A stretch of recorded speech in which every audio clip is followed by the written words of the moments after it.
this is the virtual tour guide. This is our example exhibit. We have been asked from the Museum of Idaho to make their museum a little bit more interactive and to non-intrusively explain a little bit about each of their exhibits. So what we've created is a system that will allow them to be able to interactively find out about each of these different objects just by pointing at it, and then by a little jab they'd be able to then hear an audio file about each of the individual objects. Hi.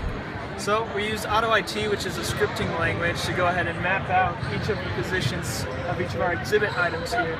Each position is mapped with a button behind it, which is linked to an audio recording explaining what that object is. So when we run AutoIT, it goes ahead and it runs through certain scripts that turn the mouse invisible and put a spotlight on the screen. So as that moves around, it's tracked. It links together the leap motion, finger tracking, and music on each of the devices. So we implement our spotlight using a projector, just like you would on a computer.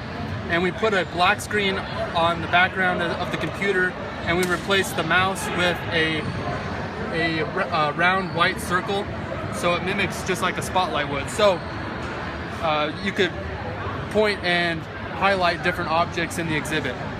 We have a leap motion here that replaces the use of a mouse, so that you can actually track the movement of your finger and point at something in the exhibit, and you can move.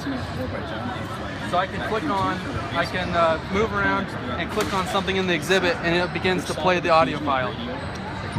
So I just clicked on this test tube one, or the vacuum tube. I can point at this exhibit, and all I have to do is jab at it, and it clicks on that button in the background that begins to play the audio file specific for that item on the display. So this is what we were planning to use for the audio, is a parametric speaker, which uses an array of transducers to send sound out in a beam, in essence, so that only those right in front of the speaker can hear it, and then everyone around it actually doesn't hear it, so that it's not distracting in a museum environment.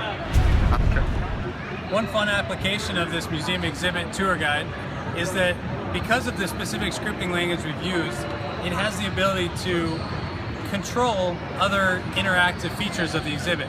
For example, up here in the corner, we have a computer run, an Arduino run musical floppy drive array. By clicking on it, they actually play music. And so we were able to do that because AutoIT can send control signals to an Arduino and actually make that run.